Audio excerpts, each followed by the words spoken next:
Welcome back to your Tuesday Masterclass here on Afternoon Express, where we have been celebrating curries. Now listen, Chef, we have had an informative, a tasty and an inspiring masterclass, and we're about to use another ingredient that's one of my faves. No, fantastic. I mean, this is another take on this curry, offering something different for the viewers, and I think this is going to end it off in a high note. Oh, well, let's get into it. Lamb Rogan Josh is one of the most loved Indian dishes. This recipe, which originated in Kashmir, is warming and comforting. Perfectly made with clover olive pride, with tasty curry will surely be an item on your winter menu at your next winter dinner party. Now, it is all about keeping it warm. We've actually been speaking about a hug in a pot, basically, the entire show. That's exactly what a curry is. That's what it means to me. It's that little comfort. Wherever I am in the world, when I have a curry, it reminds me of home. And I think that's basically the same for most of South Africans. Yeah, so we're making a Rogan Josh. We've already mentioned that it originates in Kashmir, but what is a Rogan Josh? So a Rogan Josh is a curry that's made with a red meat. So usually lamb, beef, but also goat in a lot of traditional senses, yeah. So it's just a fantastic curry, and I think lamb is just such a fantastic ingredient to use. A lot of people ask, what is my favorite meat? I like to say chicken because of its versatility, and you can almost add it in any type of dish and it's perfect. But if I'm really honest, lamb has to be it. But lamb is also pricey. It is pricey, Pali, but I think that it's worth the buck. If you are in a position where you can spend a bit more, go for lamb. A lekker lamb knuckle curry will, top notch, blow your mind away. Now, you've already used quite a generous serving, and I see you going in yet again with that clover olive pride. I'm going to go in with a little bit more of this clover olive pride blend because it's perfect for this application, for hot dishes, frying off spices, and I'm going to go in with quite a bit because that also allows the spices to develop their flavor. Okay. And I think it's perfect for this dish. So we're going to go in with some ground ginger and garlic. I mean, can you see the trend that we're setting? These are essential, Definitely the onion in a curry, the ginger, the garlic. You've gone in again with some leaves there. These are curry leaves? Curry leaves. When it comes to bay leaves, a lot of people also add that.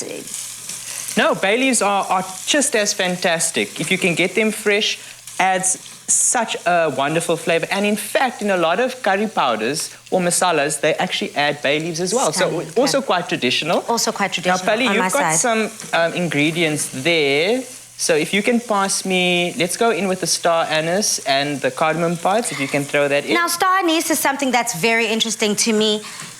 Being on Afternoon Express and the fact that this is a masterclass, I've seen us using star anise in so many applications. Its versatility is just skyrocketed for me. Whether it's savory dishes, sweet dishes, what is it about star anise that makes it so versatile? I think it's that sort of licorice kind of flavor that is in that spice.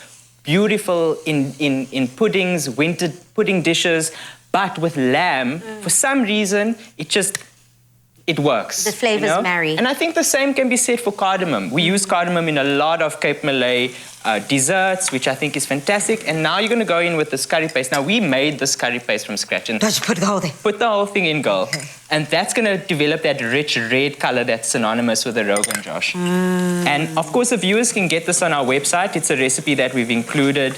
Now, we've browned off our lamb.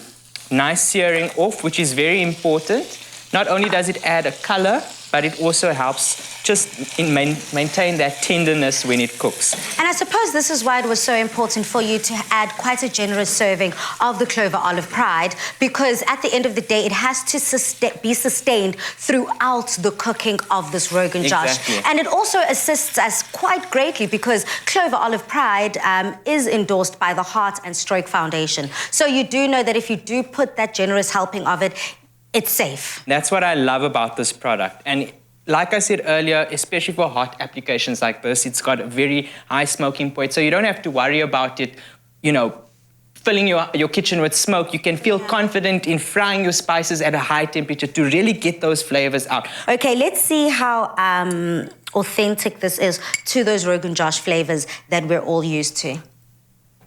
Oh, wow. What do you think?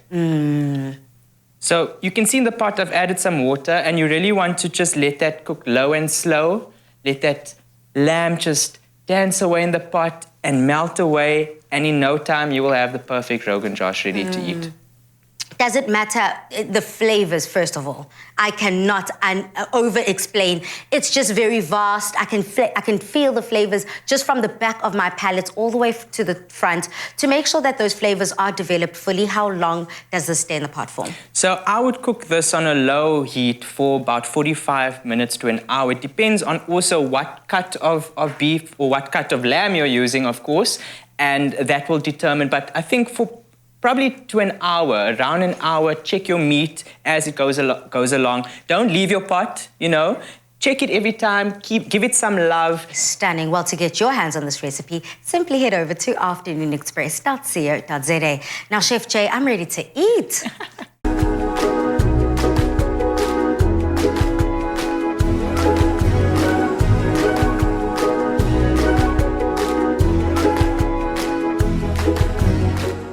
Made with love by Clover.